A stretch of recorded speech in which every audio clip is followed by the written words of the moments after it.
Pues muy buenas tardes a todos, siendo ya las 5:10 de la tarde y en el marco del Día Internacional de la Eliminación de la Violencia contra la Mujer, el Poder Judicial del Estado, a través de la Comisión y la Enlace en materia de Derechos Humanos e Igualdad de Género, les damos la más cordial bienvenida hoy miércoles 25 de noviembre de 2020 al conversatorio Redacción de Sentencias con Perspectiva de Género.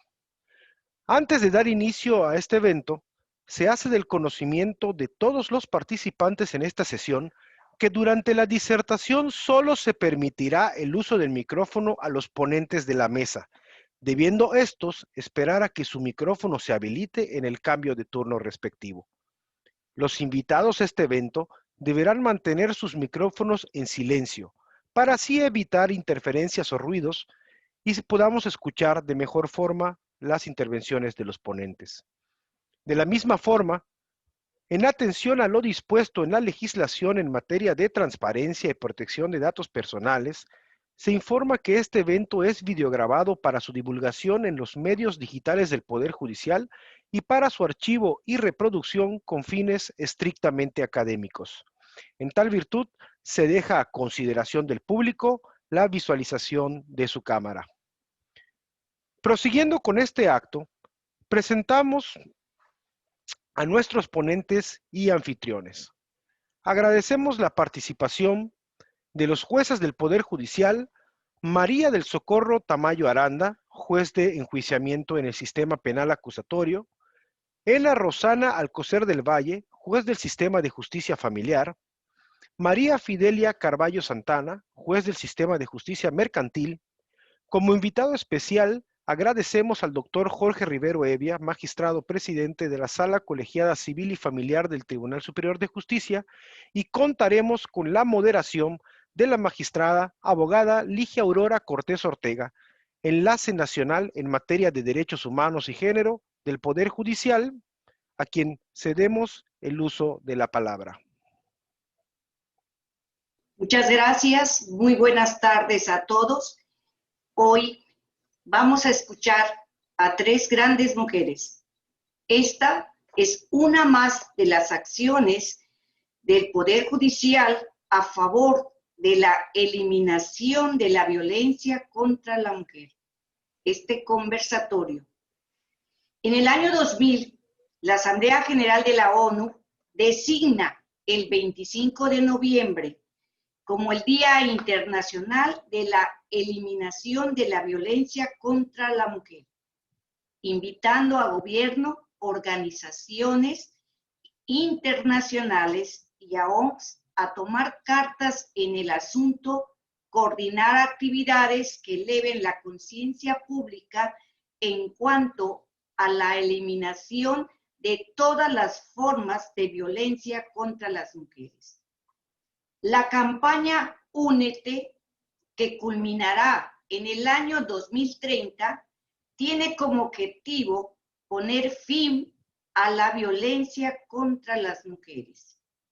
Del secretario general de las Naciones Unidas es un esfuerzo de varios años que tiene como fin prevenir y eliminar la violencia contra las mujeres y las niñas en todo el mundo.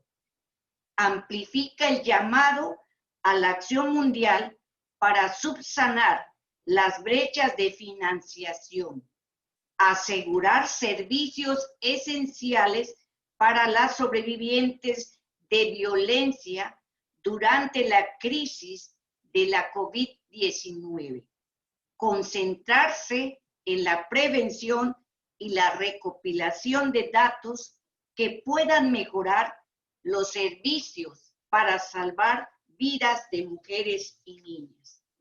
Este conversatorio, que tuve la oportunidad de dialogarlo con el doctor Jorge Rivero Evia, nos pusimos a analizar qué podíamos hacer para evitar esta violencia contra las mujeres.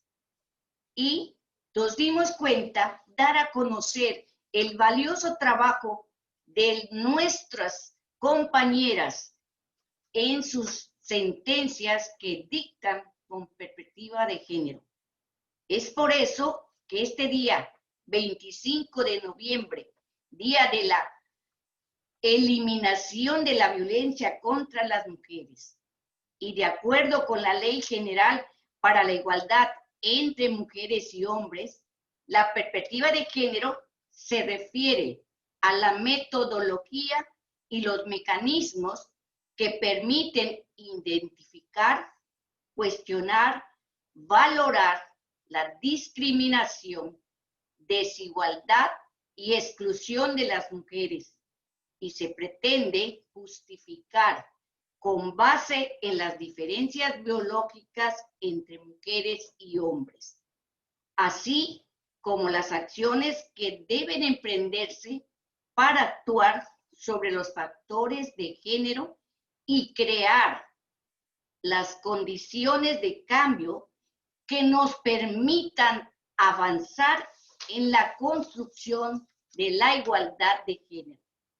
Y para tal efecto, el doctor Rivero y servidora organizamos este conversatorio para la sociedad. Para todos ustedes, que sean bienvenidas y bienvenidos para escuchar este conversatorio de distinguidas amigas, compañeras, juezas con una carrera judicial excelente. Vamos a darle la palabra, en primer lugar, a la jueza familiar, Ena Rosana Alcocer del Valle. Señora jueza, tiene usted la palabra. Muchas gracias, muy buenas tardes a todos. Saludo con mucho afecto a la magistrada Ligia Aurora Cortés Ortega y agradezco el favor de esta invitación para participar en este evento tan importante del día de hoy. Saludo con el mismo afecto al magistrado Jorge Rivero, panelistas y al auditorio que esta tarde nos hace el favor de acompañarnos en este conversatorio en materia de redacción de sentencias con perspectiva de género, organizado a través de la Comisión de Derechos Humanos e Igualdad de Género en el marco del Día Internacional de la Eliminación de la Violencia en contra de la Mujer. Para abordar de lleno el tema de la perspectiva de género, quisiera dividir este concepto en dos partes. ¿Qué entendemos nosotros por perspectiva? Perspectiva es un punto de vista desde el cual nosotros vamos a considerar o vamos a analizar un asunto. Perspectiva, ¿qué significa también? Que ampliemos nuestra mirada, nuestra percepción hacia alguna situación determinada. Género, ¿qué significa género? Se refiere a aquellos conceptos sociales que tienen que ver con las funciones, los comportamientos, las actividades y los atributos de cada sociedad que cada sociedad considera apropiados para los hombres y para las mujeres. Es decir, en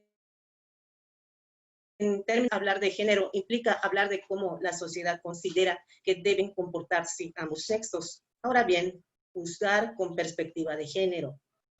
Como bien lo dijo la magistrada Ligia, es una herramienta metodológica. ¿Por qué?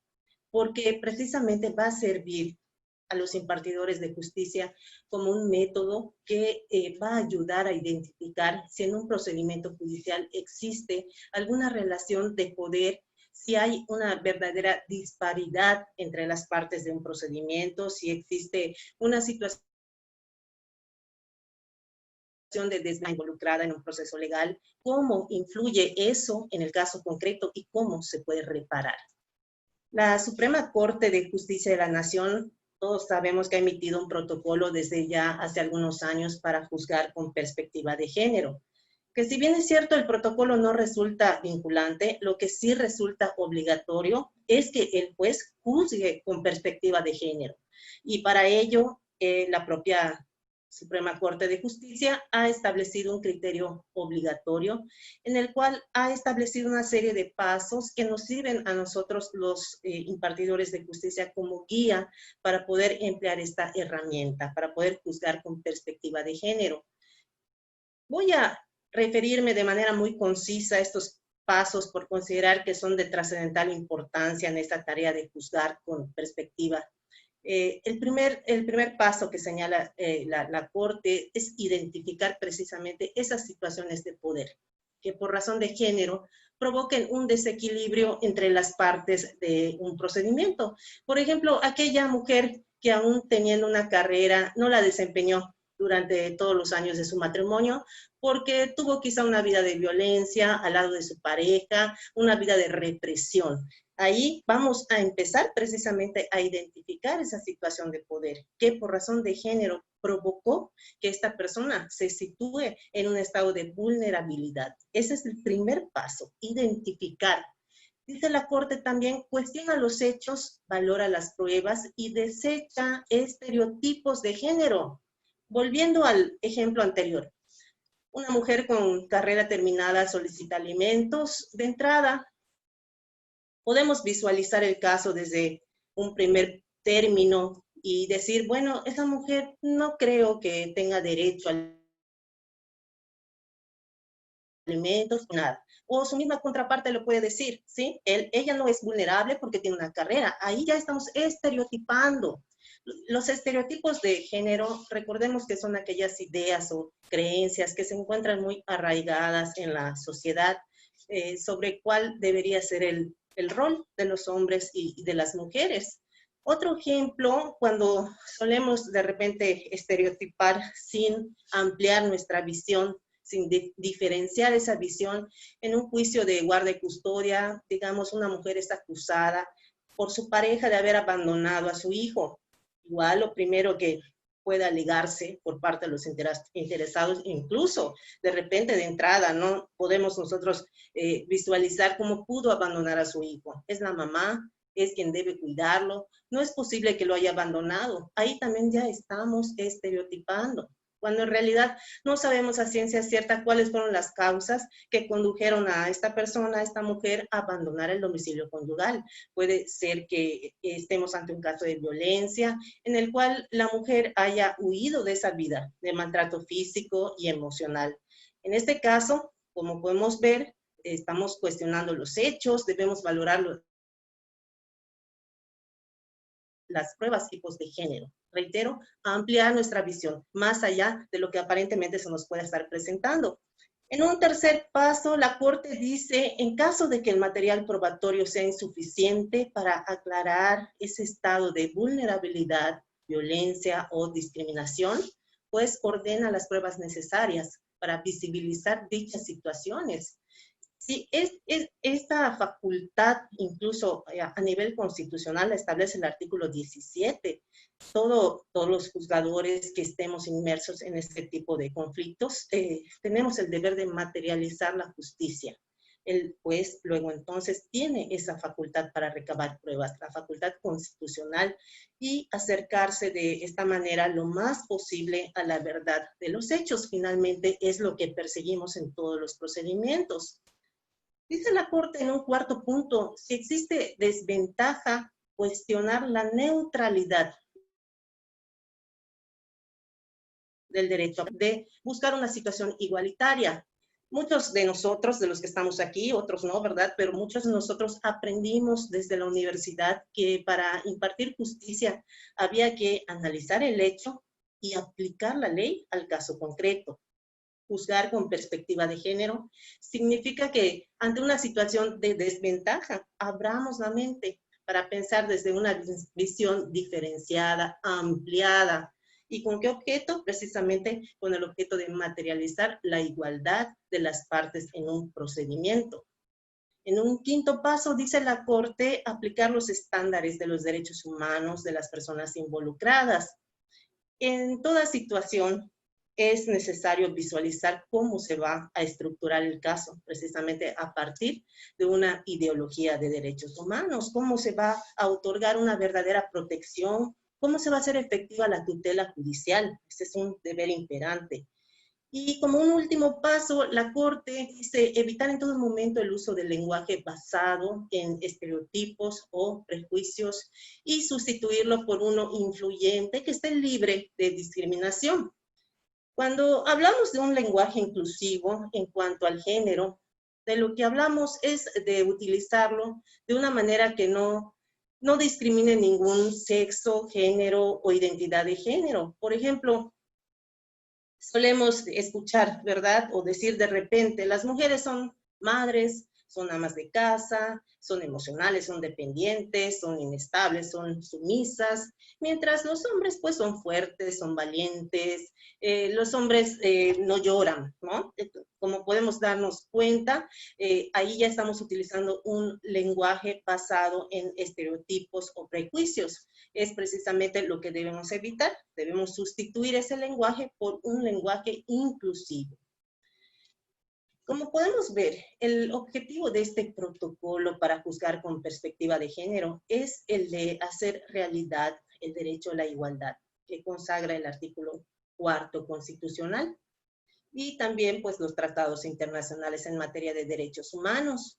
Su propósito es el de atender la problemática detectada y las medidas de reparación ordenadas por la Comisión Interamericana de Derechos Humanos. En el análisis jurídico, precisamente la perspectiva de género pretende combatir argumentos estereotipados o indiferentes a este derecho de igualdad. La perspectiva de género,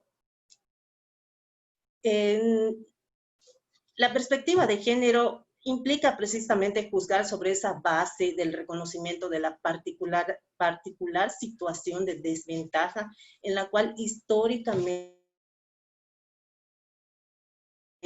sin embargo, la perspectiva de género no solamente se aplica cuando estamos hablando de las mujeres, sino también entran dentro de esta categoría las llamadas sospechosas que establece el artículo 1 constitucional. ¿Sí? Recordemos que el párrafo del artículo constitucional dice que queda prohibida toda discriminación motivada por origen étnico, nacional, género, la edad, las discapacidades, condición social, de salud, religión. Estas son las categorías sospechosas también que como juzgadores debemos identificar de las personas o grupos vulnerables que se encuentren en este tipo de situaciones dentro de un procedimiento. Voy a resumir también un caso práctico que se ha dado, pues aquí entre tantos en los juzgados familiares, cómo se presenta este caso y cómo se juzgó con perspectiva de género. Este es un procedimiento especial de divorcio encausado, promueve el esposo, refiere que se casó con la demandada bajo el régimen de separación de bienes y que procreó con ella 3 hijos, mayores todos, a la fecha de presentación de la demanda. Refirió el demandante que hace 2 años que se encontraba separado de su cónyuge. Ofreció entre sus pruebas pues el acta de matrimonio. Ahí pudo advertirse que ellos se casaron muy jóvenes. Ella tenía 15 años, él tenía 19 años en el momento en el que contrajeron matrimonio. La demandada por su parte contestó la demanda. Ella dijo que durante su matrimonio ella no trabajó, se dedicó al cuidado del hogar y de sus hijos. Refirió que su todavía esposo trabajaba en el momento de la demanda en una empresa petrolera, que hace 2 años que él le había dejado de dar una pensión alimenticia y eso la motivó a promover unas diligencias de alimentos para que se fije una pensión a su favor y a favor de una hija que en ese entonces era menor de edad. La demandada no ofreció pruebas en ese caso. Pero solicitó una pensión, refirió a encontrarse en un grupo vulnerable y solicitó esta pensión conforme al artículo 200 del Código de Familia para el Estado, aduciendo además que su contraparte había adquirido bienes inmuebles durante su matrimonio.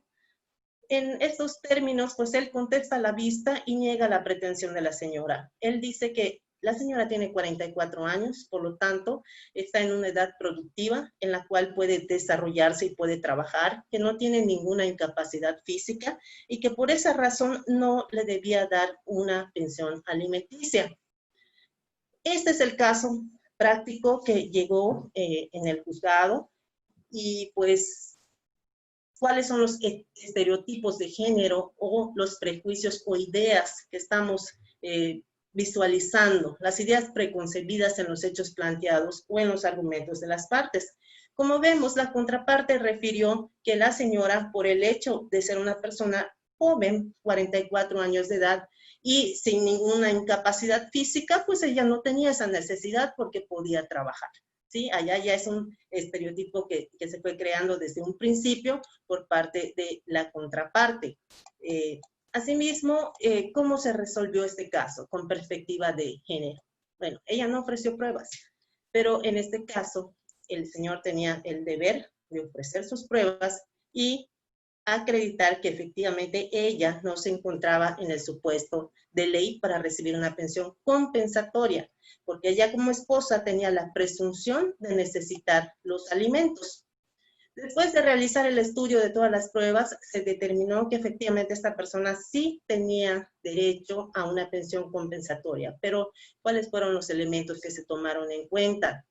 La demandada en un primer término acreditó que cuando se casó con su demandante tenía 15 años de edad. Ella invocó su escasa escolaridad. Al contar solamente con la educación primaria, dijo que se dedicó al cuidado del hogar y de los hijos, lo cual no le permitió adquirir mayor preparación para el mercado laboral, e incluso eso tampoco fue desvirtuado por su contraparte. Asimismo, demostró que su matrimonio duró 28 años y que el sostén económico siempre recayó en su cónyuge.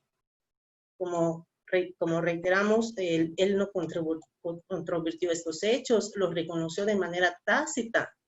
Todo lo anterior, incluso ella presentó esas diligencias, copias certificadas de las diligencias de alimentos, en la cual, pues, justificó de algún modo que ella, pues, ya había demostrado también su necesidad. Todos esos elementos permitieron arribar a la conclusión de que ella sí necesitaba una pensión compensatoria. Se identificó una situación de desventaja entre los cónyuges, lo cual quedó debidamente acreditado en autos del procedimiento de divorcio, y efectivamente se situó a la demandada en un plano de vulnerabilidad, por lo que se concluyó que tenía ese derecho de recibir una pensión por sus 28 años de matrimonio con su contraparte. Esto fue resultado de la revisión de las constancias y de la visión de juzgar con esta perspectiva de género.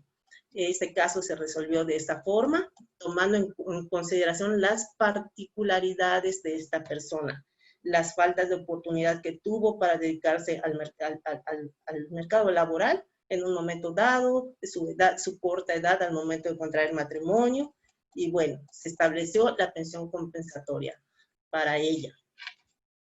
El resultado más significativo de la reforma constitucional en materia de derechos humanos, que fue del 10 de junio del año 2011 en México, es que la persona y sus derechos son colocados como eje central de la impartición de justicia. El objeto precisamente de juzgar con esta perspectiva de género es el de rescatar la dignidad de la persona y hacer efectivos sus derechos para identificar si se está ante una categoría sospechosa. Mi mente tiene que tener una visión amplia, diferenciada. Imaginemos, juzgar con perspectiva de género es algo así como que un traje a la medida para cada quien, de acuerdo con las circunstancias, el contexto, las características de las personas. Así es como las voy a juzgar. Si es vulnerable, si no lo es, para entender por qué la persona actuó de esa manera. Esa es la visión diferenciada que el juzgador debe tener. Para concluir esta intervención, me gustaría comentar, en la tarea de impartir justicia con perspectiva de género, es de suma importancia tener empatía hacia las personas que vamos a juzgar, es decir, ponernos en el lugar de la persona vulnerable, sea mujer, sea hombre, sea perteneciente a un grupo de estas de las categorías sospechosas.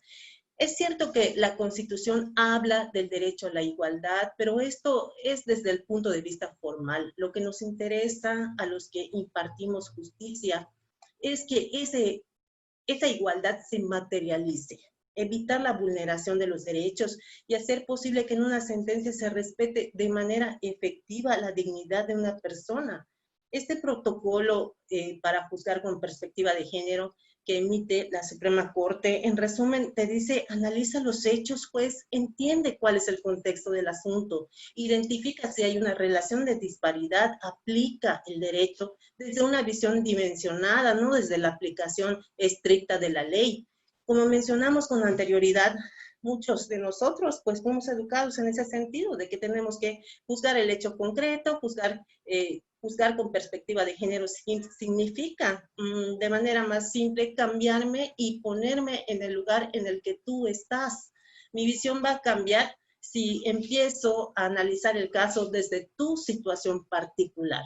Es así como haciendo un análisis del caso, yo como juzgador estoy obligado a identificar si en el caso sometido a mi consideración existen situaciones de poder que por razón de género provoquen precisamente un desequilibrio entre las partes o sitúen alguna de ellas en un estado de vulnerabilidad. La Corte dice, pues, argumenta con perspectiva de género, utiliza el lenguaje incluyente, repara el daño causado. El hecho de entender socialmente la problemática de cada persona o de cada grupo en particular nos da precisamente los parámetros para saber cómo y cuándo aplicar la perspectiva de género y que a través de ella se rescate la dignidad de la persona y se hagan efectivos sus derechos. Habrá asuntos que permitan juzgar con perspectiva de género y habrá asuntos que no lo permitan. Ahí está nuestra tarea de identificar si estamos o no en el caso. Es necesario para ello, reitero, y ya para concluir, tener una mente abierta. Agradezco mucho el favor de su atención y pues con esto concluyo por ahora mi participación. Muchas gracias.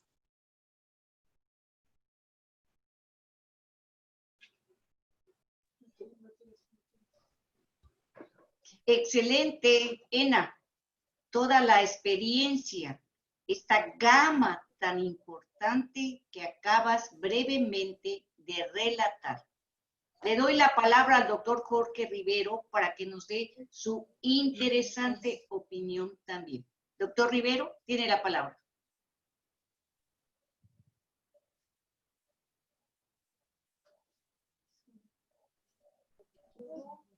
Muchas gracias por el favor de su atención. Pues muchas felicidades por la exposición que ha brindado nuestra compañera jueza Ena, donde viene a destacar definitivamente pues una constante en relación con las impugnaciones, los argumentos, los alegatos, que por lo general se dan por las partes en los litigios del orden familiar, más aún cuando está de por medio la pensión alimenticia. Hay que tomar en cuenta desde la perspectiva de la igualdad, en relación a lo que platicó y expuso Ena, que en cuanto al plan formal de la igualdad contenido en el artículo 4 de la Constitución entre la mujer y el varón, pues consiste en que si bien somos iguales, no somos seres idénticos, no somos seres clonados. Por lo tanto, habrá que ver con determinada perspectiva la resolución de cada caso concreto, categorías sospechosas, desde luego, y lo que es la perspectiva de género. Es es un hecho notorio que actualmente el juzgador no puede determinar sus resoluciones simplemente a través de la figura de la subsunción. Lo comentó Ena, no solamente es aplicar la ley general al caso concreto. Ya no estamos en aquella época del juez autómata, en donde pues, simplemente tenía que cumplir con aplicar la letra negra de la ley y ya se acabó. Obviamente que no es sencillo en esta época del paradigma de los derechos humanos el ser un juzgador y por ende existe esta metodología denominada de perspectiva de género que, como expuso Ena, viene a tener seis pasos en relación a lo que comenta la Suprema Corte de Justicia de la Nación en aquel protocolo de actuación y en alguna que otra jurisprudencia también emitida por la primera sala del alto tribunal. Desde luego que de lo que se trata es de evitar los prejuicios, las ideas preconcebidas, y qué frecuente es encontrar estas situaciones en los argumentos de las partes. De tal forma que en determinadas circunstancias también el juzgador puede caer en la tentación de resolver un caso de una manera que no debería de serlo. Por eso también la ley, códigos pues más recientes, más modernos, como es el Código de Familia y el Código de Problemas Familiares del Estado de Yucatán, establece esa presunción a favor de determinadas personas que se pueden ver bajo un encuadramiento de grupo de vulnerabilidad. Tal es el caso del cónyuge que se dedicó al cuidado de los hijos y al cuidado del hogar. La norma yucateca no indica que esa presunción es a favor de una mujer, sino que es a favor de la persona que se quedó al cuidado del hogar. Y bajo esa perspectiva neutral, como se indicó por ENA, es que se le arroja la carga de la prueba a aquel individuo, a aquella persona que está en mejor posición para demostrar determinado hecho. Tal es el caso que aconteció en la sentencia, en el caso concreto que tuvo a bien relatarnos ENA, y con base en la no desvirtuación de esa aseveración de que en el caso concreto una mujer se quedó al cuidado de los hijos en su hogar y que eso le impidió desarrollarse fuera del domicilio, económicamente hablando, y que estuvo invisibilizada durante pues 28 años que duró el matrimonio, es que debería desvirtuar esa aseveración de hechos la contraparte, lo cual no lo hizo. Y de esta manera podemos ver de una manera neutra el caso concreto y resolverlo en los términos correctos en los cuales ENA tuvo a bien dictar su sentencia. Esos son los comentarios, magistrada Ligia, que puedo yo emitir al respecto. Me parece muy interesante el asunto y maneja una constante, una frecuencia muy alta de los asuntos que llegan a apelación en la sala que presido, llegan a tener estos datos en donde, por lo general, insisto, el que es condenado al pago de los alimentos, pues relata esta serie de ideas preconcebidas, de estereotipos, que es función de los juzgadores el hacerlos a un lado para resolver la injusticia. Muchas gracias. Pues también agradecer esta magnífica intervención con una gran experiencia del doctor Rivero. Algo que me llama también muchísimo la atención en lo que manifestó la maestra ENA es efectivamente analizar los hechos. Esa palabra analizar parece tan sencilla, pero para nosotros juzgadores, en lo personal, es una base. Inmediatamente yo busco hechos, edad o lo que llamamos sus generales, ¿sí? Para saber con quién está el delito, a favor, en contra, qué es lo que están pidiendo. Es muy importante la identidad, es el derecho de la igualdad. Sí, pero como dice ENA también, el lenguaje inclusivo. Siempre piensan que la mujer tiene que quedarse en la casa. Y así fue. Por muchos y muchos años. Actualmente ya la mujer está, como ustedes saben, vemos a las mujeres ocupando posiciones tan importantes. Verbigracia, y lo pongo de ejemplo, el nuevo presidente electo de Estados Unidos acaba de nombrar o va a nombrar a una tesorera mujer, porque es un cerebro en las finanzas. Acá en México también Y algo que también me llevó la atención, porque también lo hago, es visualizar, tener la empatía. Y así es, ponernos en el lugar de la persona. Excelente, excelente. Y continuamos. Tenemos a la maestra Socorrito Tamayo, juez de control, si nos hace la atención de participar con su caso concreto que nos va a ilustrar en el área penal. Adelante, Socorrito. Bien, muy buenas tardes a todos y todas. Gracias por la invitación para participar en este conversatorio que efectivamente creo que va a aportar muchísimo en lo que es un dato muy especial ahora, la perspectiva de género. Efectivamente, hacer perspectiva de género es hacer realidad el derecho a la igualdad, remediando las relaciones asimétricas de poder, situaciones estructurales de desigualdad, así como visibilizando la presencia de estereotipos discriminatorios de género. El tema del conversatorio, redacción de sentencias con perspectiva de género, me llama la atención porque pues muchas personas considerarán que efectivamente en la sentencia es donde únicamente se puede aplicar una perspectiva de género. Pero hay que comprender que la perspectiva se puede aplicar durante todo el procedimiento. La sentencia es la culminación de un procedimiento. Sin embargo, ¿qué sucede durante todo el procedimiento cuando se actúa respetando y con ese enfoque de perspectiva de género? Voy a hacer mención precisamente de esos datos que se tienen que tomar en cuenta para poder aplicar. Análisis de hechos, contexto de hechos. Voy a citar un caso. Una mujer joven, 25 años de edad aproximadamente, casada, con 2 hijos, fue madre desde muy temprana edad, 16, 15 años aproximadamente, en un matrimonio con una persona que le sobrepasaba por 20 años de edad.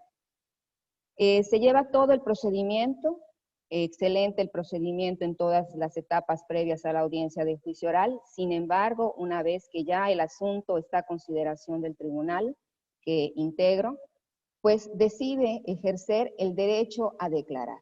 Y en esa declaración nos cuenta respecto a los delitos sobre los cuales pues se erigió la acusación fiscal en su contra. Acusada de homicidio de una mujer, madre de su pareja, acusada de lesiones, de hermana de su pareja, y hace referencia de un contexto de violencia en el que siempre refirió vivir. En primer lugar, el enamoramiento, como decimos acá, de la persona 25 años aproximadamente mayor de ella. El hecho de, aún siendo una menor de edad, tener un primer embarazo, un segundo embarazo, vivir siempre pues dependiendo de esa persona mayor de edad tanto tiempo, sometiéndola a una vida donde pues el matriarcado, podemos decir así, se determinó por un psicólogo, se ejercía de una manera muy concreta. Al final, ella, pues reitero, priva de la vida a una persona, lesiona a otra, pero hace mención de esa asimetría de poder. ¿Qué sucede? Analizamos los hechos. Durante la intervención de la señora que en ese momento era acusada y hace referencia de estas circunstancias, se denota a grandes rasgos ese contexto de vida que llevó, la asimetría de poder que existía sobre ella, y entonces, pese a que el procedimiento penal ya estaba en una tercera etapa, listo para dictar sentencia, el tribunal no puede dejar de observar esa circunstancia, no puede soslayar las circunstancias que se han hecho mención, porque precisamente tenemos que actuar bajo una perspectiva de género, allegándonos de cualquier prueba que pueda dar luz sobre esa situación para poder resolver efectivamente con una sentencia justa. Porque reitero, el procedimiento penal no nada más es la sentencia en donde se puede aplicar la perspectiva de género, en todo él, y va a redundar en una sentencia que efectivamente va a estar apegada a derecho y va a ser justa. Entonces se ordenó que bajo las manifestaciones de la señora acusada se recabaran pruebas psicológicas, así como se recabaran diverso material probatorio que pudiera ser escuchado por el tribunal. El tribunal de ninguna manera actúa hacia alguna de las partes, es objetivo porque todavía, pues, al recabarse el material probatorio, estamos en desconocimiento de qué es lo que puede aportar. Pero a lo que quiero dejar en claro es de que se tiene que analizar esa circunstancia antes de dictar la sentencia para que precisamente esta sentencia esté redundando en ella la perspectiva de género. Un segundo caso. 2 mujeres víctimas de violencia sexual, privación ilegal de la libertad. La primera, una mujer mayor de edad con una discapacidad de lenguaje, discapacidad física, extrema pobreza. La segunda, una niña, una menor de edad, con una discapacidad intelectual que incluso hace que no pueda llevar a cabo muchas acciones cotidianas de su vida. En este sentido, se lleva todo un procedimiento, se hace la denuncia de hechos, se hace mención de que efectivamente siempre han vivido bajo un contexto de violencia, de sometimiento con razón de la pareja, de insultos, golpes, vejaciones, etc. Se da a conocer el hecho una vez que la señora decide terminar la relación con su pareja. Y pues la pareja, pues molesto por el término de la relación, decide agredir sexualmente a las 2 víctimas que me he referido, así como privarlas de su libertad. Y pues todo esto sale a relucir en la etapa de juicio donde escuchamos directamente la prueba. Pero también antes de que se diera inicio a la etapa, una vez que se recibe el auto de apertura y se pone a disposición del tribunal, pues a todas las partes, se tiene noticia de que hay un dictamen que es necesario que sea desahogado en audiencia, dado la trascendencia que tenía. Un dictamen que fue realizado por una perito química que en su momento laboró en el Instituto de Ciencias Forenses de la Fiscalía General del Estado. Un dictamen que guardaba relación con indicios que eran necesarios ser valorados en su totalidad, pues hacían referencia a una manera de cómo se llevó a cabo la conducta delictiva. El tribunal, pues, hace las diligencias necesarias para solicitarle a la perito química que comparezca el día y fecha que se indicó en el correspondiente auto de erradicación. Un mes y medio antes, porque el tribunal tiene 60 días naturales para llevar a cabo la audiencia de juicio oral. Desde que se recibió, reitero, el auto de apertura, la Fiscalía informó, aquí se puede notificar a la perito, sin embargo, tuvimos noticia de que esa perito pues ya no formaba parte del Instituto de Ciencias Forenses. Se le pidió entonces a la Fiscalía que realizara las gestiones conducentes para lograr su comparecencia, y la Fiscalía estuvo informando de manera puntual al tribunal: la persona ya no radica en el estado, radica en otro estado. La persona mencionó que si puede venir a rendir testimonio, si se le dan las facilidades de transporte, de hospedaje, etc. Pero al momento de que llegamos a la audiencia de juicio oral, la Fiscalía, pese a que hizo uso de todas las medidas posibles para lograr la comparecencia, incluso domicilios aquí en el estado de la persona, en el estado en el que ella dijo que residía, le fue imposible llevar a cabo esa citación, hacerla comparecer. E incluso en un afán, los fiscales que estaban adscritos de poder allegarse de ese órgano de prueba, hacían llamadas telefónicas, demostraron ante el tribunal en audiencia las llamadas telefónicas que realizaban, las capturas de pantalla respecto a mensajes y de cómo la persona era cortante con ellos, cómo no les respondía, cómo les contestaba de una manera un poco hasta grosera, etc. ¿Qué sucede entonces? ¿Tenemos una normatividad? Sí, tenemos una normatividad del Código Nacional de Procedimientos Penales que debemos de aplicar, pero también no podemos pasar por alto que esa normatividad no prevé todas las circunstancias que pueden suceder y que en un momento determinado puede redundar en que efectivamente se dé una sentencia justa, porque esta situación puede haber un impacto diferenciado en la norma. El artículo 386 del Código Nacional de Procedimientos Penales establece como excepción los casos concretos en los cuales una declaración previa puede entrar a juicio sin que el órgano de prueba, sin que el testigo, sin que el perito comparezca. Son situaciones que están de manera limitativa, no enunciativa. La realidad nos ha hecho ver que pues es imposible el poder prever en una normativa nacional o en cualquier legislación todos los contextos que se pueden dar. Como sabemos, la realidad supera por mucho la ficción y estamos viviendo eso en este momento al llevar este conversatorio a través de un medio electrónico porque nadie previó nunca una pandemia que impidiera que pudiéramos hacer las actividades cotidianas, una pandemia que nos ha llevado también a ser flexibles en cuanto a personas que tenemos en audiencia y que desgraciadamente contraen el virus. Bueno, esa situación igual se dio. No está contextualizado qué sucede con aquellas pruebas que son esenciales y que deberían de estar incorporadas a una audiencia de juicio para que las víctimas tengan efectivamente una sentencia justa para que el acceso a la justicia se haga realidad. Escuchamos todo lo que ha sucedido. Vemos que efectivamente hubieron acciones positivas para lograr la comparecencia, pero como se dice, nadie está obligado a lo imposible. ¿Cómo hacer llamar a una persona que aun cuando tenía la calidad de servidora pública cuando realizó la acción, aun cuando sabía que era necesaria y de vital importancia su comparecencia, dado lo que había analizado, pues en un momento determinado decidió, al estar molesta por el ya no laborar en la fiscalía, pues hacer caso omiso a todo cuando era tan fácil incluso el poder conectarse a través de Skype, a través de cualquier cuestión tecnológica y poder rendir un testimonio a distancia sin causarle un agravio. En este sentido, pues se consideró la calidad de las víctimas, reitero, 2 mujeres, extrema pobreza, discapacidades físicas, discapacidades intelectuales, una vida de violencia que solo pues pudo ponerse fin a través de este procedimiento penal, del procedimiento penal que se llevó a cabo.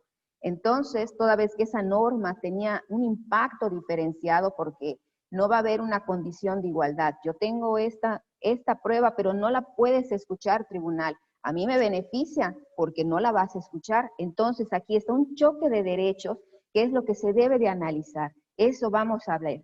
Vamos a hablar de una igualdad, vamos a remediar esta simetría de poder, vamos a ver que ese impacto diferenciado de la norma no te afecte a ti. Hay que buscar soluciones también a través del derecho. Entonces, el desaplicar ese artículo para poder escuchar la prueba, aunque sea en su versión escrita, porque también se valoró, no es el testimonio de una persona cualquiera, es de un perito.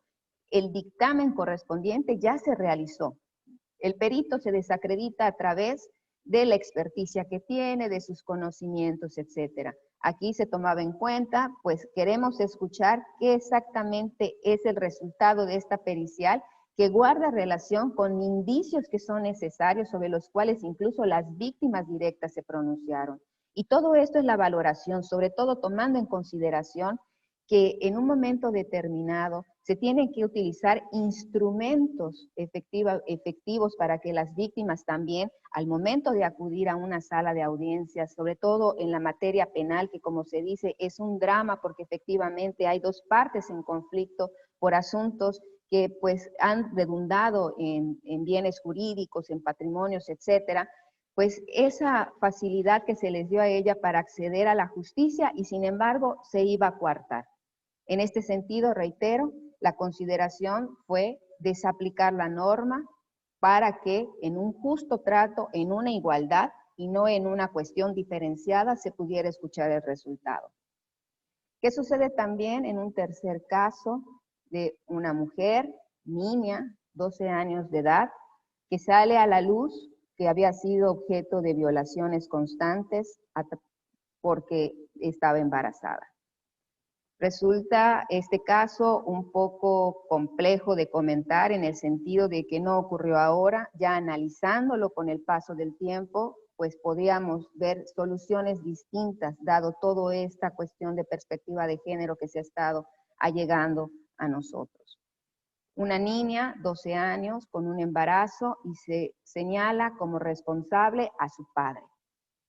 El padre, prisión preventiva oficiosa, la madre la tiene en su casa y al momento de que todas las personas que son órganos de prueba ofrecidos por la fiscalía comparecen, la mamá, la hermana, el hijo, la nuera del señor acusado, deciden acogerse al derecho de abstención de rendir testimonio dado el parentesco que tenían con el acusado.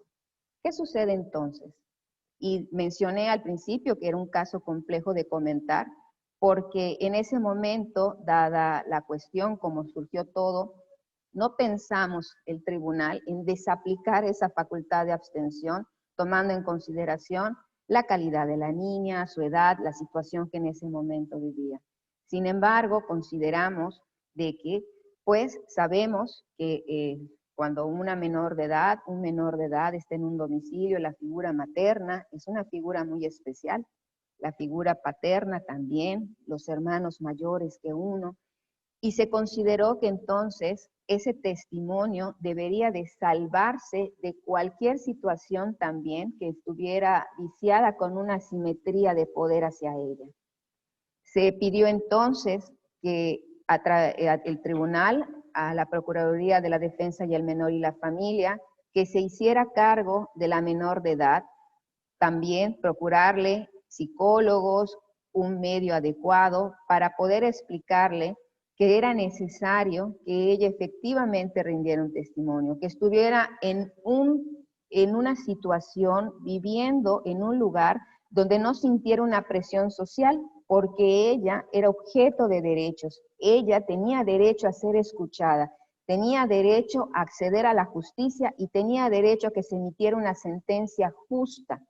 En ese sentido, la Procuraduría de la Defensa del Menor y la Familia efectivamente entró a juicio como asesor jurídico de la persona menor de edad, entró en potestad también de su tutela y el testimonio pudo llevarse a cabo de una manera correcta y reitero una vez más, esto bajo una perspectiva de género, tomando en consideración que en un momento determinado, pues ese testimonio pudiera salir viciado, dado la jerarquía y asimetría de poder en el propio domicilio donde pues siempre se realizaron las conductas ilícitas.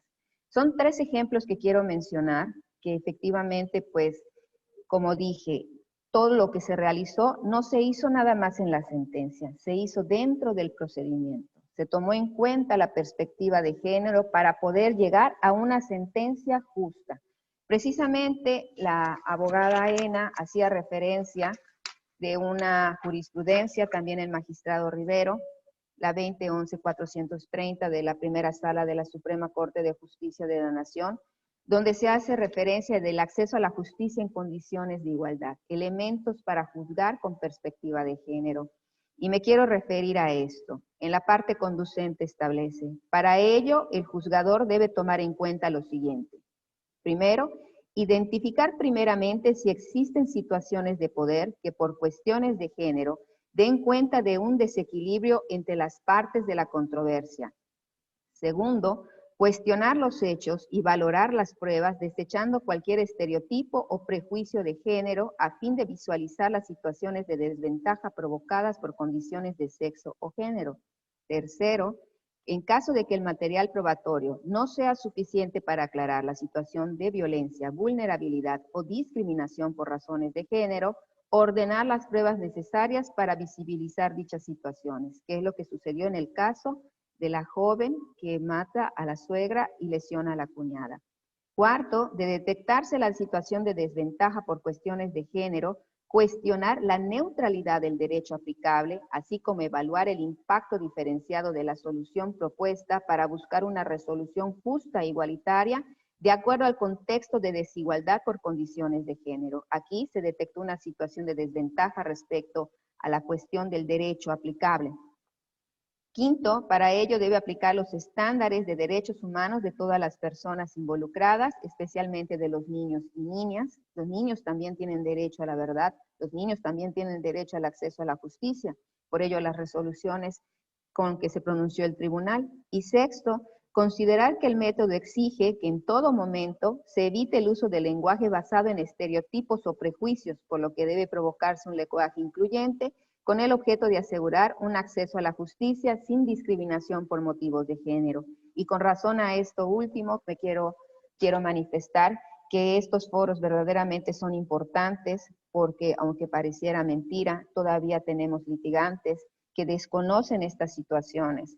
En casos de feminicidio se ha tenido abogados que realizan pruebas tratando de desvirtuar lo que es el honor de una víctima ya fallecido, tratando de poner estereotipos de que por qué entonces se subió ella al coche de su agresor si sabía que se iban a divorciar, porque entonces ella hizo que tuvieran una cita si se iban a divorciar. Estas situaciones que en realidad, además de revictimizar, son cuestiones estereotipadas, cuestiones que no deben de existir ya y ni se deben de escuchar en una sala de audiencias.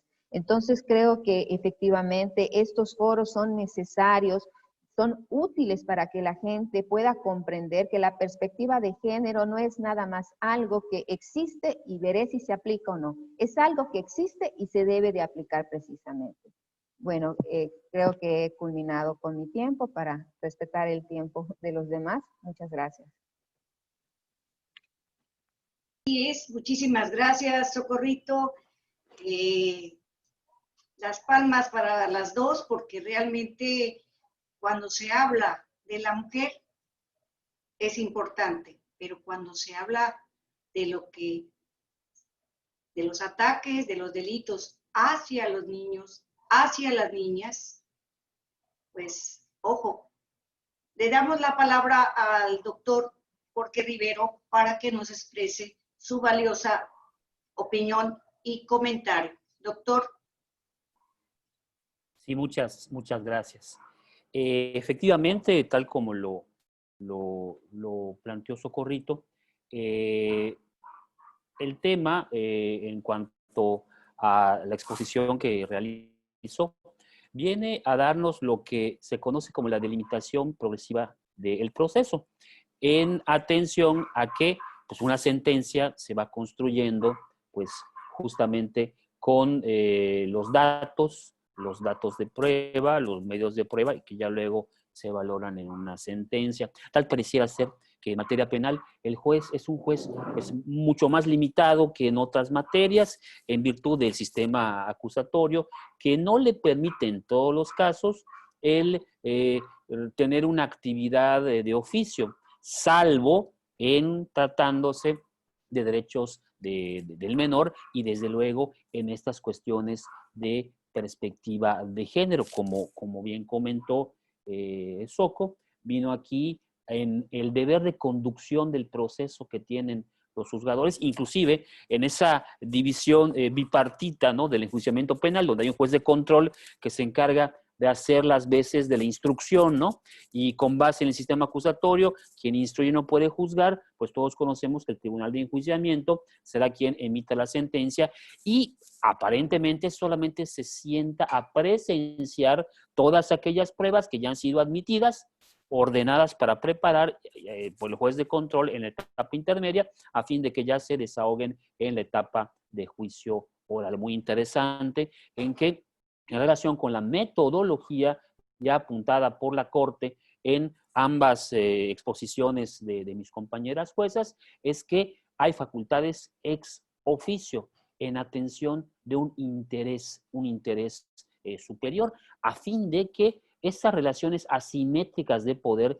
que pueden estar inclusive en la norma, como fue el segundo caso que me llamó mucho la atención, que planteó Soco, en relación a la desaplicación de un dispositivo del Código Nacional de Procedimientos Penales y la posibilidad para que en interés de la justicia, pues pueda subsanarse una resistencia de alguien que había fungido como perito. Muy interesante, no quiero menospreciar los otros dos casos que son igual de importantes, igual de dramáticos, y nos lleva a lo que yo sostenía hace un momento. Ahora un juez autómata, un juez robot, sería imposible que resolviera este tipo de casos. Hay casos difíciles y hay casos trágicos, más aún cuando se trata del ámbito penal, en donde está de por medio pues, la comisión de un delito, y que el drama penal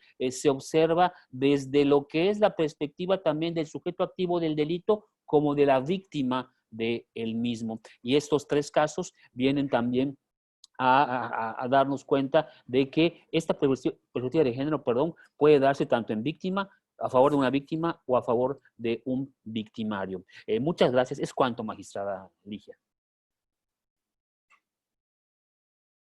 Experiencias que podemos hablar y tenemos precisamente de los elementos para poder definir. Y muy bien dice Socorrito cuando habla sobre la violencia en una niña de 12 años que apenas está comenzando a cambiar. Su cuerpo todavía no está preparado para ser madre y sin embargo ya 12 años embarazada. Y por su padre. Es cuando nosotros, en lo personal, siento mucha tristeza, coraje, y etcétera, y me pongo a revisar hoja por hoja. Y he tenido también la oportunidad de invitar a personas que trabajaban, que ya no trabajan en la fiscalía, para que esos dictámenes que yo sentí que era un elemento para probar algo, no las localizábamos. Pero afortunadamente, alguien dijo, no quieren venir porque ya no trabajan ahí. Y muy bien, dice Socorrito, ¿y qué hacemos en esos? ¿Seguimos la ley? Pero ahora tenemos los tratados internacionales. Y a través de los tratados internacionales podemos apoyar a la gente. Claro que sí. Y utilizarlos. Porque es necesario que la sentencia se dicte con perspectiva de género, sobre todo la CEDAW, que nos habla sobre la no violencia contra la mujer. Y Belén de Pará, erradicar la violencia contra la mujer. Y, como dijo muy bien el doctor, el interés superior del niño. Esta era una niña de 12 años. Casos tan importantes, distinguida sociedad que nos están escuchando, que eso es lo que nosotros estamos preparados y nos hemos sensibilizado y nos estamos actualizando para poder hacer llegar la justicia con perspectiva de género. Y no solamente nosotros, sino todas las autoridades que estamos en la impartición de justicia y la otra institución de prevención, debemos siempre buscar elementos, estudios y escuchar a los justiciables para canalizarlos. Bien dice el doctor, hay muchas más y más experiencias que tenemos por los años que ya tenemos como impartidores de justicia. Y qué bueno que mencionó también Socorrito y Ena, a través de la digitalización, de la tecnología, nos estamos evitando que se vayan a dar notificaciones en direcciones a veces falsas, pero se les está localizando a través de del mismo correo que dan, del celular que dan. Y cuando es mentira, yo en lo personal solicito con fundamento legal que se traiga esa persona, porque hay gente privada de libertad y yo y todos mis compañeros que estamos ahorita necesitamos esos elementos, esas personas, para continuar el proceso y dictar sentencia con perspectiva de género. Para que no digan, ni los derechos humanos, no, se agota todo. Y eso más adelante, cuando el doctor tenga otra vez el uso de la voz, verán ustedes la importancia de ese derecho. Pasamos con la maestra Fidelita, adelante. Muy buenas tardes a todos. Mi materia es la materia mercantil. En la materia mercantil se aplica el principio de estricto derecho, el principio dispositivo. Es muy difícil emitir sentencias tomando en consideración todo lo que hemos estado platicando. Sin embargo, yo tengo una sentencia emitida hace poquito más de 7 años y quiero platicar sobre ella porque es un asunto muy interesante. Este caso es de un pagaré que firman 2 damas. Bueno, no firman 2 damas. Una lo firma y la otra dama solo impone la huella digital. Es un pagaré por 22,000 pesos, en el que lo exorbitante, lo desproporcional, es el interés moratorio que se pacta en él. Se pacta un interés moratorio del 40% mensual. Llama la atención también que este pagaré se firma el 1 de marzo de 2011 y tenía que pagarse el 4 de marzo de 2011. O sea, solo tenían 4 días las personas para pagarlo y de no hacerlo, enseguida operaba el interés moratorio y exorbitante, un 40%. Como tengo una materia de estricto derecho, y estamos hablando del 2013, ya habían salido la reforma a la Constitución, y la Constitución nos dice que apliquemos los tratados internacionales. Entonces, apartándome un poco de la norma, del equilibrio procesal, de la equidad entre las partes, decido hacer una sentencia en la que vamos a analizar y vamos a tomar en cuenta las condiciones de estas 2 damas. Una que la deudora principal que solo pone la huella y la aval que sí firma. Entonces, le digo, empezamos un estudio y señalamos el artículo 1 de la Constitución que nos permite, el principio por persona, de extender la protección más favorable y empezamos a hacer un análisis de la Convención Americana de los Derechos Humanos que señala que cuando hay la usura es la explotación del hombre sobre el hombre. Y dice que es violentar la propiedad privada. Empezamos a analizar la sentencia y empezamos a ver los puntos rojos, empezamos a analizar el pagaré y empezamos a ver puntos rojos. ¿Por qué? Porque en este caso específico que les platico, no contestó la deudora principal, solo contesta la demanda, la aval, pero ninguna de ellas pone de manifiesto que el interés es desproporcional, es usurario. Entonces digo, bueno, pero la Convención Americana de los Derechos Humanos, que la Constitución me permite traerla, dice que es una explotación del hombre sobre el hombre. Además, veo impuesta solamente una huella. Sí cumple los requisitos la huella, de acuerdo a la Ley General de Títulos y Operaciones de Crédito, porque se hace ante una persona que dice que firma ruego y súplica de la que pone la huella, porque la que pone la huella no sabe leer ni escribir. Y además se hace ante un escribano, o sea, una persona en una autoridad, tiene fe pública en ejercicio de sus funciones. Pero eso también es un foco rojo, porque el escribano, aun cuando el pagaré se firma en esta ciudad de Mérida, el escribano radicaba en la villa de Peto. Entonces, llama más la atención. Necesariamente, por ser el pagaré un título de crédito, un título ejecutivo que trae aparejada ejecución, que constituye prueba preconcebida de la acción ejercitada, y es bien sabido en materia mercantil que cuando se admite la demanda, la parte actora ya ganó el juicio y se le da vista, se le corre traslado a la parte demandada para que la demandada conteste. Entonces, el que tiene la carga es el demandado, él es el que debe de desvirtuar toda la acción ejercitada en su contra. Entonces sentíamos, hace más de 7 años, sentía que yo estaba en una situación que necesariamente por el 40% de usura, que a la postre al año iba a ser un 480%.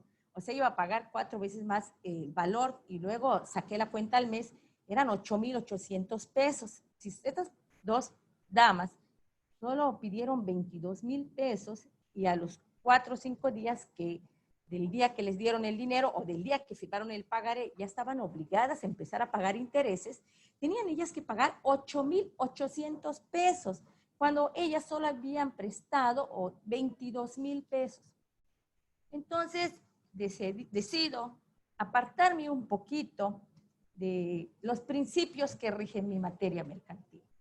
Aplicar la Constitución, aplicar la Convención Americana de los Derechos Humanos. Se hace un estudio, trato de no estereotipar, pero en mi afán de buscar elementos en los que yo pueda yo plasmar en una sentencia el por qué reducir estos intereses, empiezo a estudiar y señalo que esos intereses lesionan a las personas. Luego nos vamos por el punto de que la señora solo puso su huella. Al poner su huella indica una ignorancia.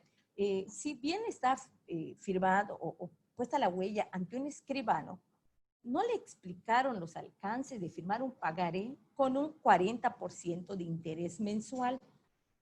Y pues su situación de solo 22,000 pesos tal vez implique una miseria, ¿no? Entonces, digo, si bien el Código Civil Federal señala que la ignorancia de la ley no exime de su cumplimiento, pero sin embargo también dice que debemos de ver, y los jueces tenemos la obligación de analizar el caso y ver si no se está aprovechando de una persona por suma ignorancia, por pobreza extrema, ¿no?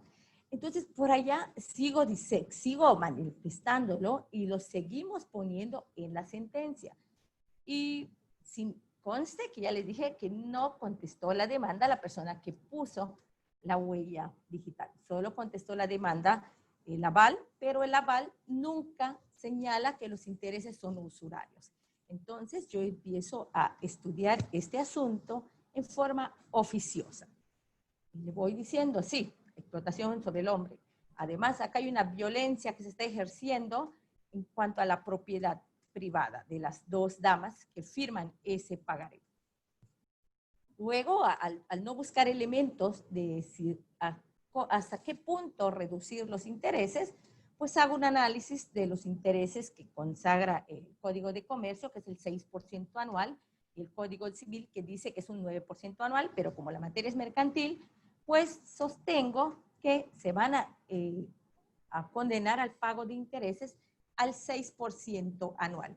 En esta sentencia, recuerdo muy bien, la encontré afortunadamente, sostengo que el alto honor que tenemos los jueces para impartir justicia precisamente es eso, hacer justicia, hacer que las personas obtengan lo que merecen. Entonces le decía yo, en la sentencia decía que no rompía yo el equilibrio procesal al tratar de hacer esta suplencia, porque lo único que se intentaba hacer, lo que intenté hacer, es decir que no se puede permitir que se explote a las personas. Es como una especie de esclavitud. Señalaba que no debe de permitirse la violencia hacia estas dos damas, porque lo primero que se hace en un juicio ejecutivo mercantil desde el auto de inicio es ir a embargarle sus bienes. Entonces, también se sostiene y se le señala que estamos aplicando el principio pro persona, tratando de buscar lo más favorable para estas dos damas. Entonces, el interés lo reduzco, en este caso, hasta el 6% anual. Es una sentencia emitida hace más de 7 años, en la que ya estaba en vigor los tratados internacionales en esa Constitución, ¿no? De que ya podríamos tomarlos en consideración. Ya estaba en la Constitución que las categorías sospechosas, que los principios que nosotros teníamos que aplicar y nosotros teníamos en nuestros ámbitos de competencia como jueces, tenemos la obligación de promover, respetar, proteger y garantizar los derechos humanos. Por eso es que me aparto de todo todo como es mi materia, ¿no? Los principios que la rigen, que también están en la Constitución, pero para tratar de brindar una protección más amplia, en este caso a estas dos damas.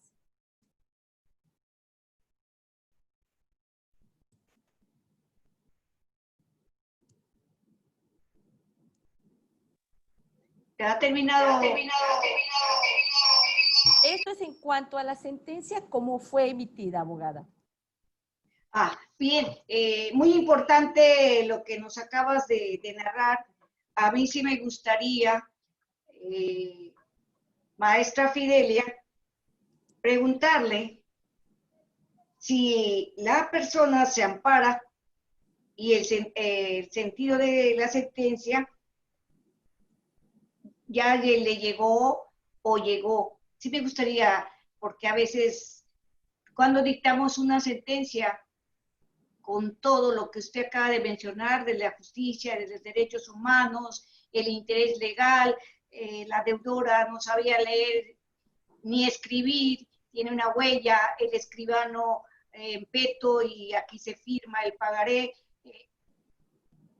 Siempre pensamos, va a venir amparo. Yo pregunto, en esta sentencia que usted sabiamente, conforme a derecho, dicta con perspectiva de género, ¿hubo amparo? Sí hubo amparo, abogada. Efectivamente, les decía que me aparto por completo de los principios, ¿no? Se rompe el equilibrio procesal y efectivamente el actor del juicio, el que vino a demandar, se va al amparo directo. En el amparo, el tribunal colegiado entra al análisis y él estudia y me va aclarando cuáles son los principios y me dice, efectivamente, de que dejé que estoy violentando con esta sentencia los principios de equidad procesal, los principios de litis cerrada, porque yo les decía que en esta sentencia actué de oficio, no hubo parte demandada que venga y me diga, oye, ¿sabes qué? Los intereses son usurarios. Y todos esos aspectos de la huella, de pensar que la persona pues, no sabe leer ni escribir, que es ignorancia, aplicar el Código Civil Federal, aplicar la Convención Americana de los Derechos Humanos para hablar de la explotación del hombre sobre el hombre y decir que la usura está prohibida y debe estar prohibida por la ley. Todo esto me lo recuerda el tribunal colegiado y me dice que mi sentencia en sí es violatoria de garantías y la revoca con base a la tesis de jurisprudencia 132-2012 que lleva el rubro interés usurario en materia mercantil, cuándo debe considerarse que existe y en qué momento procesal debe estudiarse.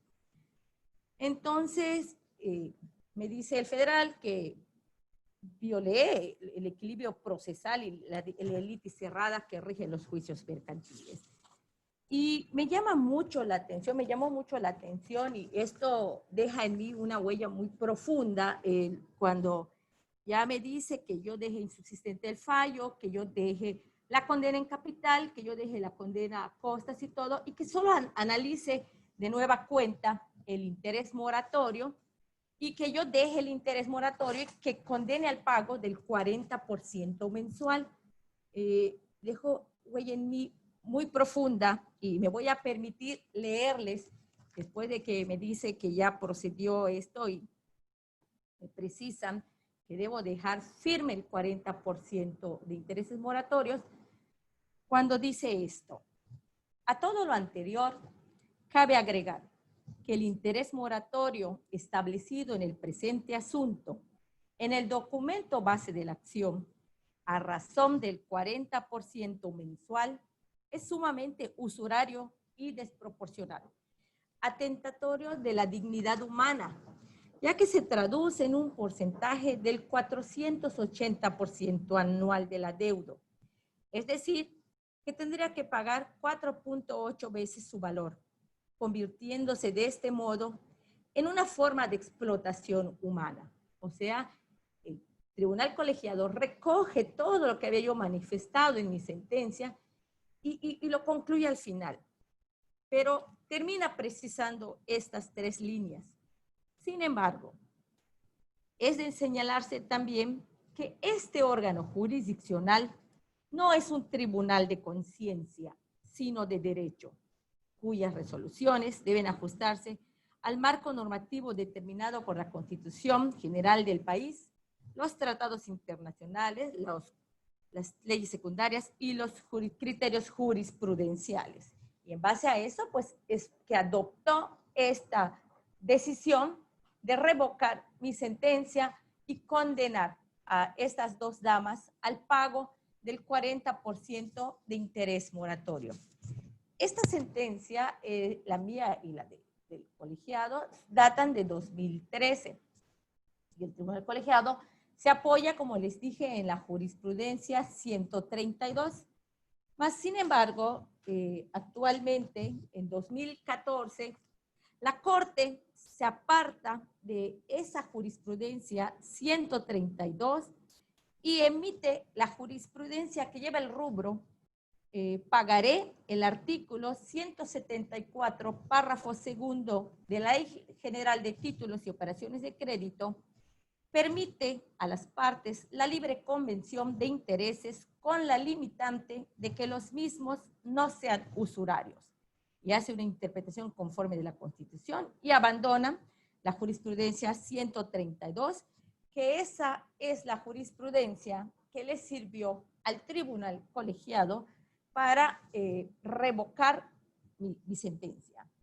A todo esto, esto me abre a mí un panorama muy interesante al intentar, al poco tiempo de la reforma de la Constitución y hablar de tratados internacionales, pues intentar estudiar más.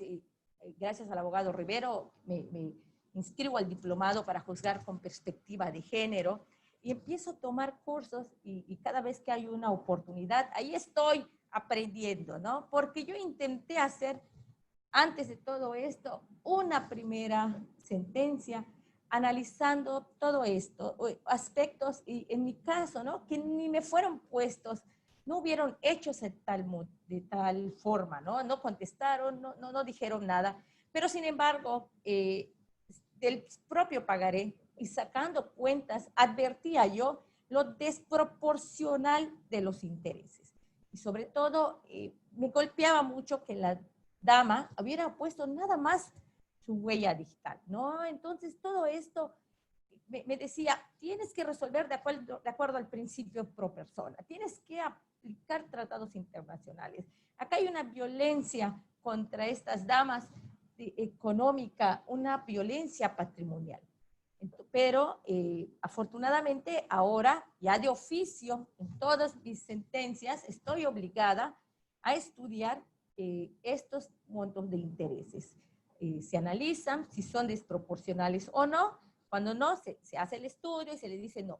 Cuando sí son, se hace el estudio, se aplica reglas allá bancarias de la Conducef que nos dicen cuánto cobra un banco, cuánto cobra otro, y vamos haciendo un análisis de quién es el que demanda, ¿no? Quién es la persona a la que le dieron un préstamo, quién pidió el préstamo, para que podamos nosotros reducir el monto del interés. Entonces, actualmente ya está protegido todo esto en una materia tan bonita como es la materia mercantil, pero en la que sí rige el principio de estricto derecho y el principio dispositivo. Es cuanto, abogada. Muchas gracias.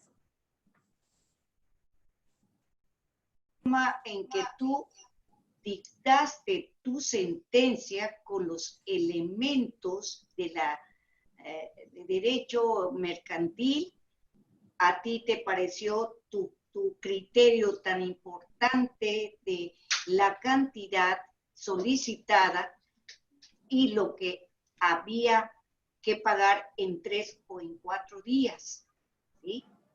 Esa es la importancia que tenemos que ver, que los jueces, ¿sí?, sentimos. Y somos gente que realmente a veces no podemos creer que en 4 días puedas pagar tal interés si lo que acabas de pedir es otra cantidad y la pediste por necesidad. Por eso, en las reformas, en las jurisprudencias nuevas, qué bueno que ya vamos también conociendo, actualizándonos, y qué bueno que tú te estás, pues no solamente tú, sino los cursos que se dan, se están actualizando nuestras juezas, nuestros jueces y todos, secretarios de acuerdos, en fin, hay una gran motivación, sensibilización, porque la sociedad necesita que nosotros estemos bien preparados. Sí, cuando vienen estos amparos, pues bueno, cuando me toque mi turno. Te felicito, Fidelia. Muchas Te gracias, felicito abogada. y como siempre, mi admiración. Le doy la voz al doctor Rivero para escuchar su opinión tan brillante. Doctor.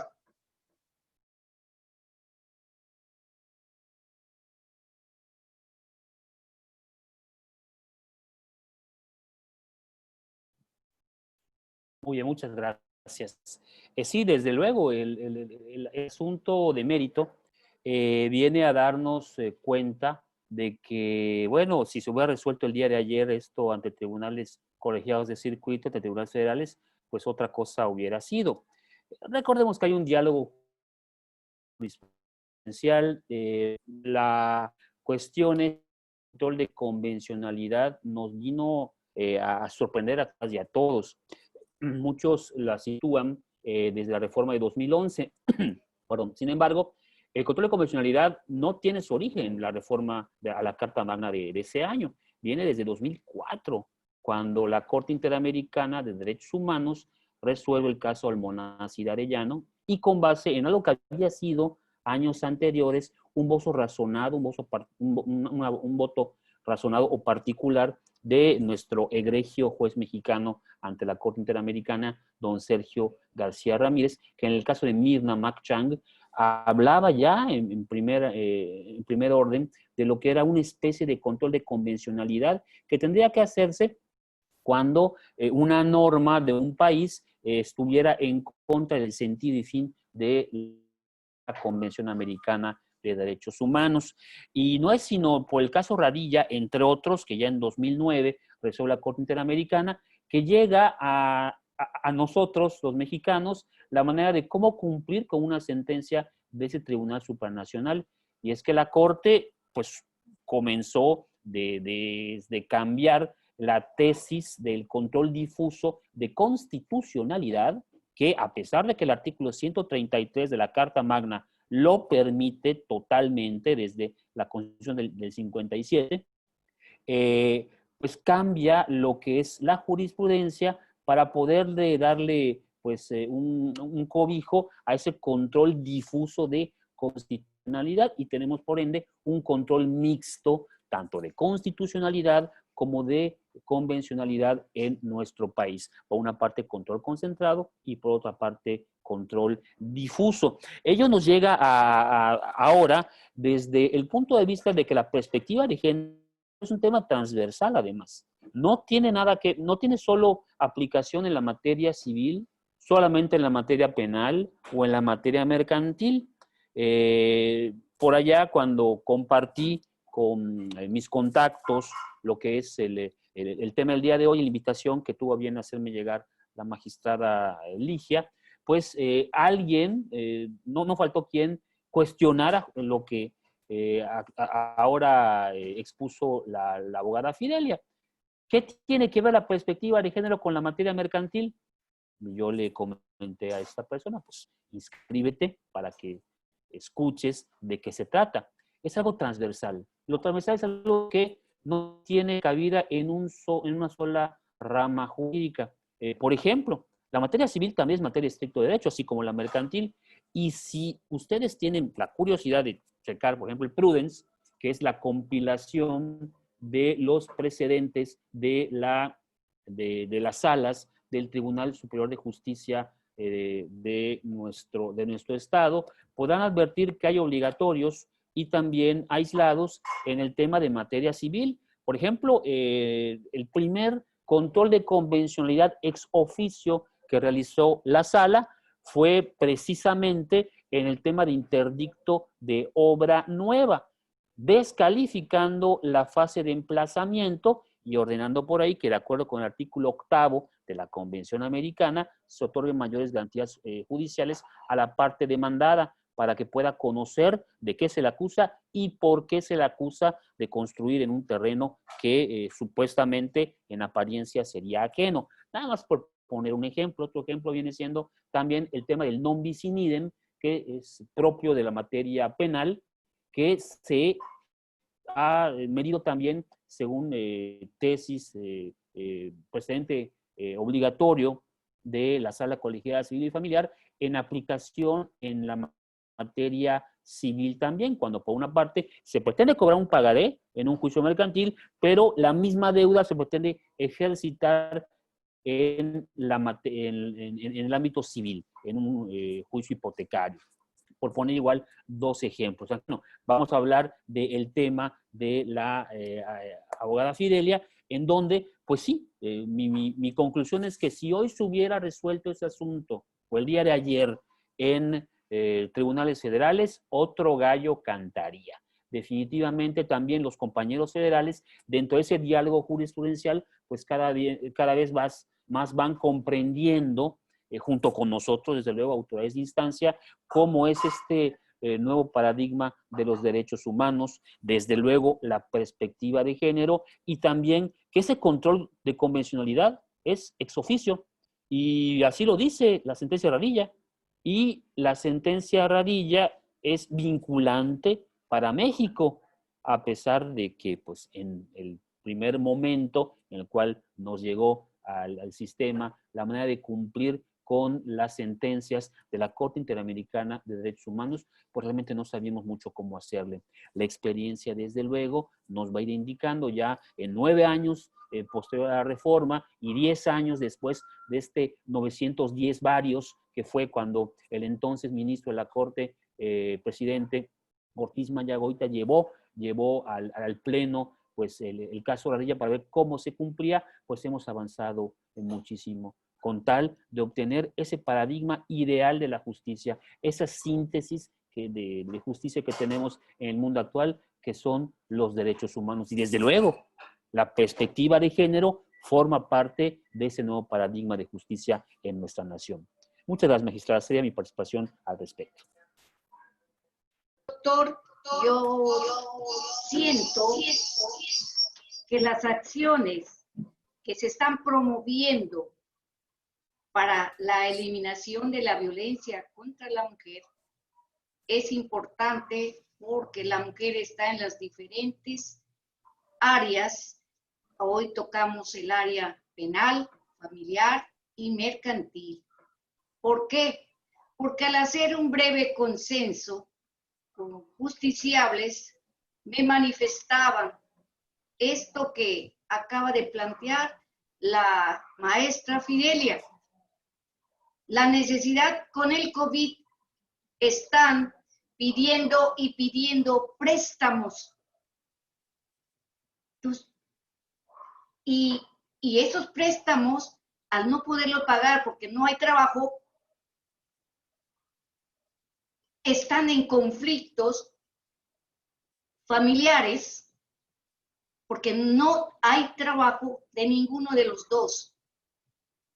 Y hay que pagar esos documentos, esos títulos de crédito. Es por eso que invité para que nos diera conocimiento de sus derechos que deben tener todas las personas, porque no todos conocen que ya está debidamente la usura, ¿sí? La usura ya está debidamente en sus artículos, en su capítulo, ¿sí? Y puedes utilizarlo. Entonces, el COVID ha venido a traernos muchas causas en las cuales la problemática y conflictos que hay en las casas es por eso. No solo la tensión y el estrés de la enfermedad, sino el no poder cumplir con estos pagos, pero conociendo y que ya hay jurisprudencias, como dice la distinguida maestra Fidelia, me dolió. Pues sí, sí duele.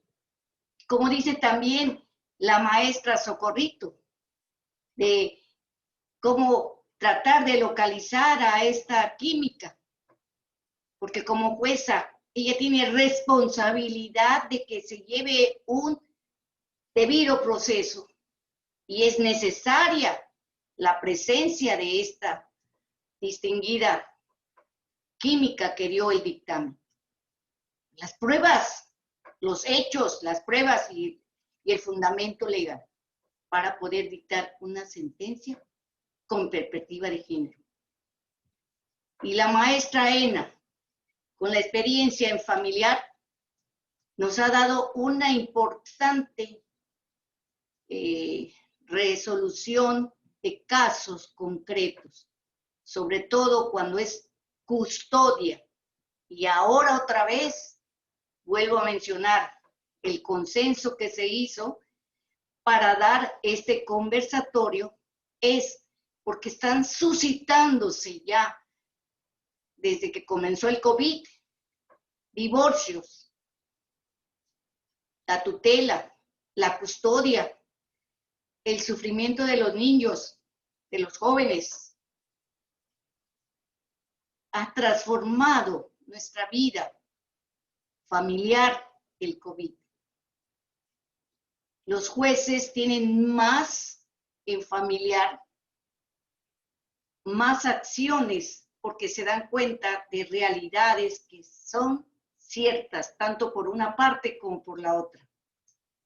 Esa joven el caso que presenta de la joven de 15 años con una persona que le llevaba 25 años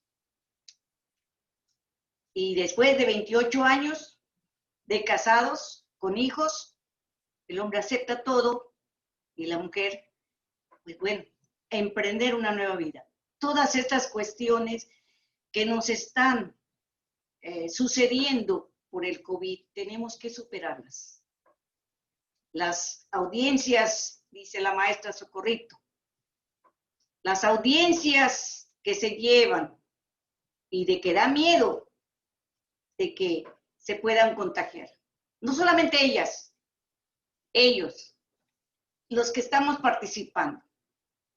Por eso es muy importante, ¿sí?, que la gente no se quede callada. La violencia son de diferentes formas, como lo ha explicado cada una de las participantes, como lo ha explicado sabiamente el doctor Jorge. Y ahorita tenemos la violencia física, psicológica, la violencia patrimonial, entre otras. ¿Qué es lo que debemos hacer? Buscar el Poder Judicial, más acciones para que ustedes, justiciables, abogados, abogadas, postulantes, académicos, sociedades civiles, prepararnos todos con nuestros jueces, con nosotros, magistrados, para poder llevar una vida con este COVID sin tanto estrés. Es importante que nosotros llevemos las medidas que marca la autoridad para poder llevar nuestra vida, para poder trabajar con ustedes. La sana distancia, el cubrebocas. Yo estoy en la casa de ustedes, pero apenas salgo, me pongo mi cubrebocas. Y salgo porque voy a la oficina o a hacer alguna diligencia de súper, lo que es necesario. ¿Qué les pido yo? Que la autoridad se está acercando a ustedes a través de los medios electrónicos, la tecnología, que eso es lo que el Poder Judicial estamos haciendo en estos momentos, acercarnos a ustedes. Quiero decirles que hay magistrados y magistradas de otras partes de la República, a quienes les agradezco su presencia. Y también hay enlaces de Baja California Sur, que también agradezco su presencia. Porque todos me pedían entrar, porque Yucatán ocupa un lugar muy importante como impartición de justicia. Ahora yo les pido a los abogados litigantes, tomen sus cursos a través de la tecnología de perspectiva de género para tener un conocimiento con la autoridad y la autoridad con ustedes para servir a los justiciables. Pues doctor, si algo quiere usted decir para terminar, sí me gustaría unas palabras de usted. Claro que sí, magistrada. Bueno, este ejercicio siempre es muy fructífero. No solo escuchamos a 3 mujeres, sino a 3 juezas en el ámbito, cada una de derecho que le corresponde ejercer jurisdiccionalmente, y denota lo que comentaste en un momento, la transversalidad del tema de perspectiva de género. La violencia se encuentra en todos lados. La violencia además tiene múltiples cabezas, ¿no? Es un monstruo de 1000 cabezas. Cada vez vamos descubriendo nuevas maneras de clasificar a la violencia. Ya hay una violencia obstétrica, la violencia política. Si nos damos cuenta del catálogo que teníamos hace algunos años con las primeras leyes para el acceso a las mujeres a una vida libre de violencia, vemos cómo ha habido un avance normativo. Ahora nos corresponde el que esa norma realmente sea eficaz, y este tipo de ejercicios son muy buenos. Demuestra, primero que nada, la preocupación que tenemos como juzgadores y juzgadoras, independientemente de nuestro género, como institución, para llevar la justicia a quien le corresponda. No hay labor más noble, ¿no?, que impartir justicia. Si entendemos por justicia la voluntad firme y continuada de dar la cara a quien lo que le corresponde, de dar la cara a quien lo suyo. Lo complejo es determinar qué es lo suyo de cada quien. Bajo la perspectiva de género, seguramente estaremos encontrando mejores prácticas, y me da mucho gusto que, al menos en los casos que aquí se han expuesto, pues seguimos con esa perspectiva como si fuera nuestra brújula, nuestro norte, a fin de pues hacer lo que es justicia, lo que es justicia en este mundo tan complicado, en este mundo lleno de cosas que hacen que el género humano tenga grandes obstáculos, pero pues desde luego que saldremos adelante. Pues muchas gracias, magistrada, por permitirme, como siempre, estar aquí participando, dando mi humilde opinión en este y en otros temas. Buenas noches. Mercantil, maestra Fidelia, si gusta contestarla.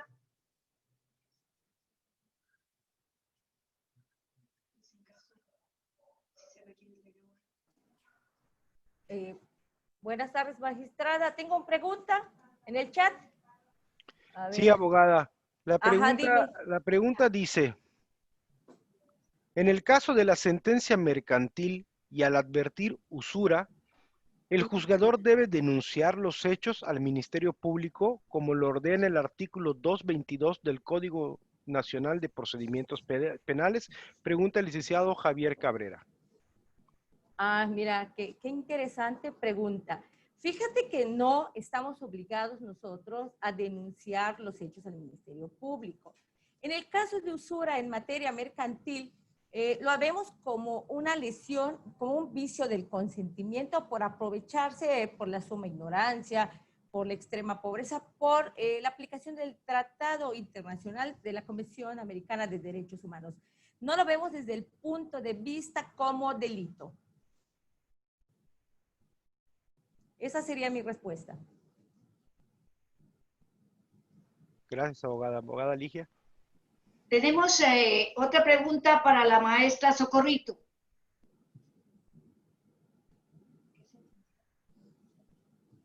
Dice la pregunta, ¿por qué sentenciar con grados mínimos de culpabilidad en casos de violación cuando se acreditan los hechos en materia de acusación. Bien, en primer lugar, es un arbitrio judicial. Existen disposiciones, el artículo 73 y el 74 del Código Penal Estatal, junto con el 410 del Código Nacional de Procedimientos Penales, establecen reglas muy claras para tomar en cuenta. Tenemos que tomar en consideración que todo acusado es considerado mínimamente culpable y que se deben de acreditar los presupuestos que establece las normativas a las cuales me he hecho referencia para incrementar ese grado de culpabilidad. ¿Qué sucede a veces? Se argumenta con base a presupuestos que conforman ya precisamente el tipo penal. Hace un momento el magistrado Rivero se refería al principio non bis in idem del artículo 23 constitucional. Si se establece un delito de violación por la calidad específica de una persona y se solicita en audiencia que se tome en consideración esa calidad, hay que tomar en cuenta que el presupuesto ya está en abstracto en la ley, por eso la penalidad correspondiente. Tenemos que tomar en consideración, reitero, que todo se basa de acuerdo a los presupuestos que efectivamente sean valorados penalmente relevantes para incrementar el grado de culpabilidad de un punto mínimo. Reitero, todo acusado es considerado mínimamente culpable y una prohibición expresa es tomar en cuenta circunstancias que ya están inmersas en la propia ley. Gracias, abogada. Magistrada. Así es, efectivamente, muy bien las respuestas. Muchísimas gracias. Quiero agradecer al señor presidente del tribunal, abogado Ricardo Ávila Heredia, su atención, su apoyo a la Comisión de Derechos Humanos e Igualdad de Género para seguir haciendo estos diferentes foros, acciones que el Poder Judicial hace acercando la justicia, que conozcan a nuestros jueces y juezas, para que ustedes tengan esa confianza de que fallamos conforme a derecho, con perspectiva de género, con las leyes y con los tratados internacionales. Agradezco la atención y dirección del licenciado maestro Mauricio Molina, que también nos apoya bastante, y a mi equipo de trabajo y de informática, pues agradezco también. Sin ellos yo no podría estar aquí frente a ustedes. Muchísimas gracias y nos vemos el próximo mes. No será 25 porque es Navidad, pero lo haremos como por ahí del 12 o 13. Muchísimas gracias y muy buenas noches. Gracias.